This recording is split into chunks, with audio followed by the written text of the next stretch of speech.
Ang ganda pong itong tip natin ha, libre lang, matututo tayo sa pamamagitan ng ihi lang, pagtingin sa ihi, pag-examine, pag-amoy sa ihi, marami na tayong makukuhang clues kung mayroon tayong seryosong sakit o anong sakit. Okay? Libre po to, matututo tayo. Pero syempre yan, tinitingnan mo ihi.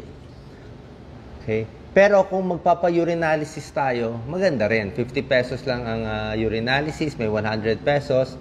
Makikita kung may infeksyon, may dugo, may UTI, may diabetes, pwede rin makita dito. Pero even without urinalysis, may clues na tayo. Tignan nyo pag ang ihi nyo nilalanggam, okay? Ants in the urine, ibig sabihin, mataas na mataas ang blood sugar mo. Para langgamin ng ihi, lampas 200 milligrams per DL na yung sugar mo. Kasi napakataas yan. Yung mga doktor dati, magugulat kayo, inaamoy nila yung ihi. Okay? Pag naamoy nila parang sweet smell, amoy fruit yung ihi, diabetic. Ayan o. Ang meaning nga ng diabetes sweet urine. At yung mga doktor dati, lumang panahon, tinitikman pa yung ihi ng pasyente, nakakadiri. Pagtikim nila, matamis-tamis, diabetic. Pero ngayon, hindi na tinitikman, syempre, papa-urinalysis. Bukod sa kulay, titignan nyo rin yung ihi nyo. Ano bang meron? Pag nakita nyo yung ihi nyo, parang may buhangin. O baka mamaya yung ihi nyo, comment po kayo, biglang may bumagsak na bato-bato. Ayan bato-bato. Kidney stones. Diba? May kidney stones. Dapat nga, kinukuha yung mga kidney stones, ine-examine kung anong klaseng kidney stones. Calcium ba, uric acid ba. Okay? Tapos, pag yung ihi nyo masyado malabo, yellow pero malabo, pwedeng may infection yon, UTI. Pag yung ihi nyo maraming bula, sobra daming bula, parang iced tea, may protina ang ihi. Ibig sabihin, may kidney disease yung pasyente. May chronic kidney disease, baka may diabetes, nasira ang kidney, may high blood, nasira ang kidney. Yan, marami tayong nakikitang clues titingnan mo lang Tapos, ito bihira lang to mangyari. May pagkakataon, bihira lang, may dumi, may tae yung ihi. So, very shocking. Bakit may tae yung ihi? Ibig sabihin, nagkaroon ng connection mula sa intestine hanggang sa pantog ng pasyente. Nagdikit. So, pwedeng may cancer yon o minsan yung bagong panganak na, di ba, minsan laki ng baby, nawarak dun sa puwet, minsan dumidikit. Yan, Pag nagkaroon ng dumi sa ihi, ibang usapan yan, May connection, Feces, bladder to bowel connection. Pag foamy urine, may proteinuria, may kidney disease. Pag cloudy, may infection. Paano kung mapula-pula? Ang pula ng dugo sa ihi, hindi talaga kulay red. Kasi syempre, may halong ihi yun Light pink, para ganyan lang ng pink So, pag may dugo, pwedeng may infection, pwedeng may bato, pwedeng may kidney disease, o pwedeng may cancer. Kidney cancer or bladder cancer. Ang dami natin makita sa ihi.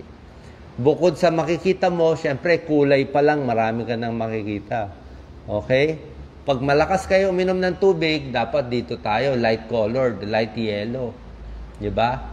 Itong dalawa, good. Diba? Pag mahina kayo uminom ng tubig, diba, lagi ko pinapayo, 8 to 12 glasses a day. Ganito na yan. Ito, medyo kulang ka na sa tubig. Ito, dehydrated na. Ito, super kulang ka na sa tubig, orange na to. Ito, delikado na to. Magki-kidney failure na to. Ito, baka magki-kidney failure na to.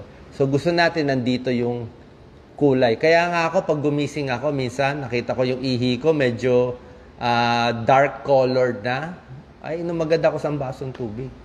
Diba? Binabawi ko. Ayoko matuyuan. Huwag tayo matutuyuan. Dapat nandito lang tayo. So, pag ang ihi nyo naman, let's say, sobrang puti.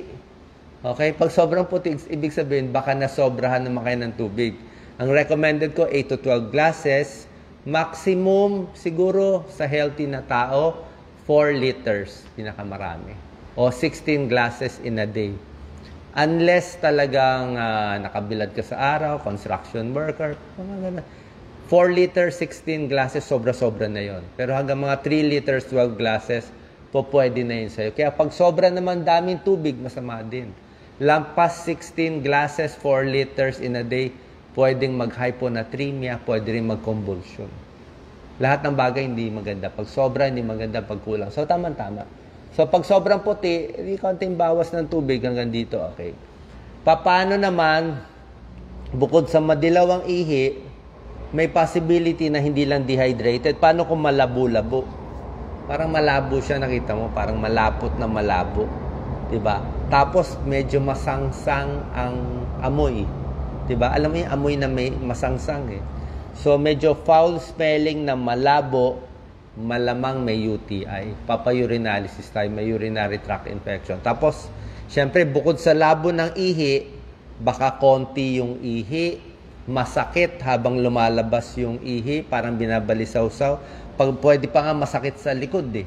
Yung sa kidney punch. Pag masakit sa likod, nilalagnat, hindi po maganda yon. Pyelonephritis yun, dinadala sa ospital.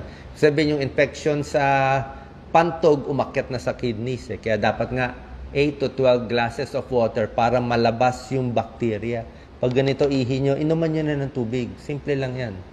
Okay? Meron din nag-UTI sa mga bagong asawa, 'di ba? Newlywed, bagong talik. Tapos hindi umihi sa pagkatalik nila, syempre nagtalik 'yon. Aakyat yung infection do sa babae papunta sa pantog. Kaya meron tinatawag na honeymoon UTI, honeymoon cystitis. Kaya nga po, ang payo ko sa inyo, sa mga mag-asawa, pag nagtalik, kailangan bago matulog, umihi ng 1 beses. Para mawala yan. Kasi napaakyat yung bacteria, lalo na sa babae.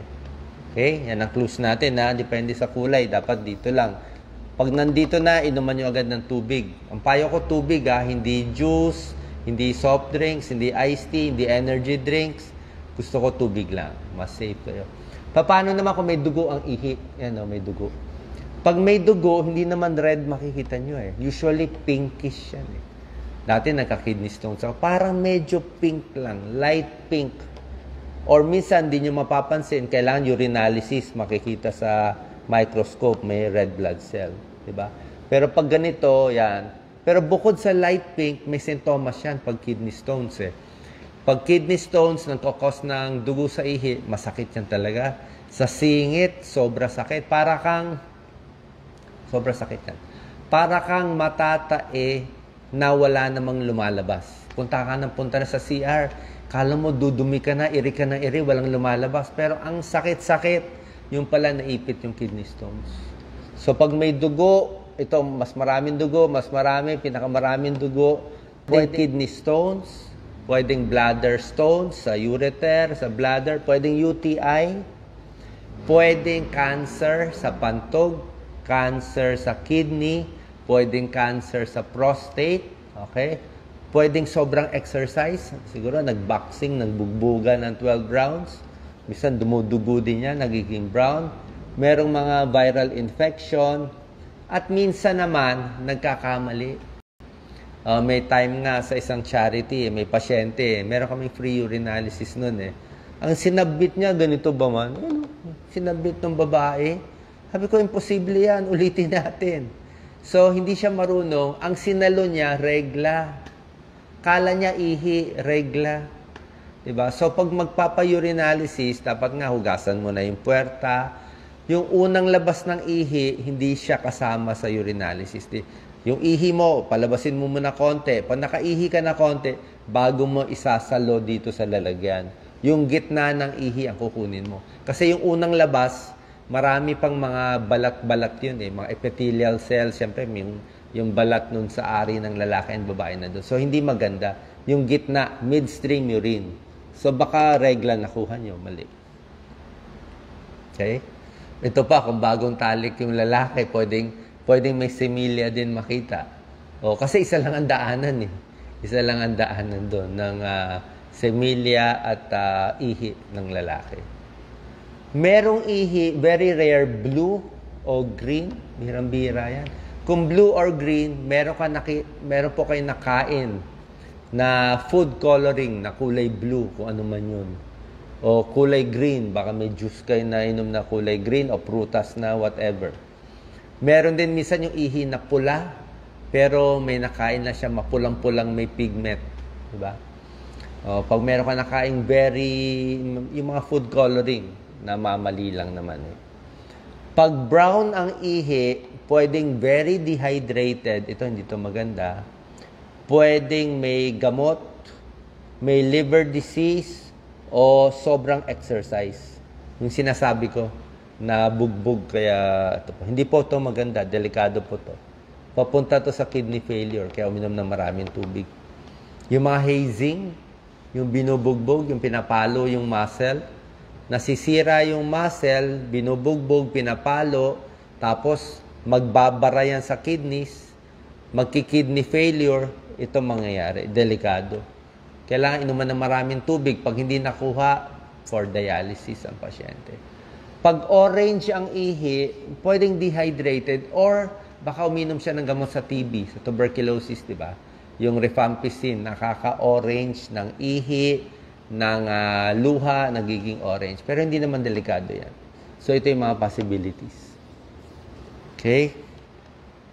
So, nakita nyo sa kulay lang, marami na tayong mahuhulaan.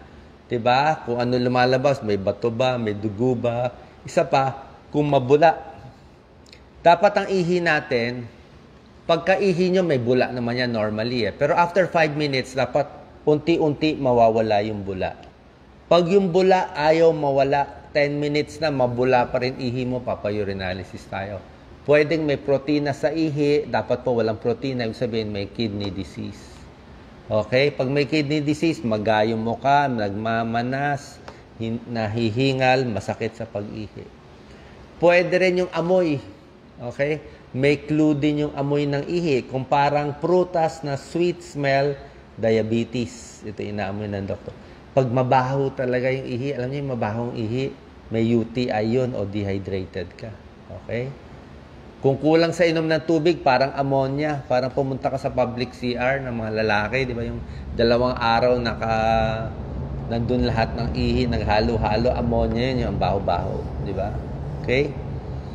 Tapos, pag may liver disease, meron dito parang musty smell, parang fruity smell din. So, oras na meron kayong mapapansing kakaiba sa ihi, minom ng maraming tubig, magpa-urinalysis, papacheck tayo sa nephrologist. So, pag UTI, yan, may infection sa ihi. Masakit. Pag ihi. Pag diabetes, tulad na sabi ko, pwedeng nilalanggam ang ihi. At yan nga, magpapacheck tayo. Nakita niyo na po Simple lang, kahit walang pera, kahit sa probinsya, kahit mahirap, check nyo lagi yung ihi nyo. Tsaka hindi pwede yung walang oras, hindi umiihi, delikado po yan, kidney failure yon. So gusto natin, inom ng tubig na all throughout the day, 8 to 12 glasses, para laging tuloy-tuloy ang daloy ng ihi at hindi siya nagbabara. Yun lang po ang trabaho natin. Maraming salamat po. God bless po.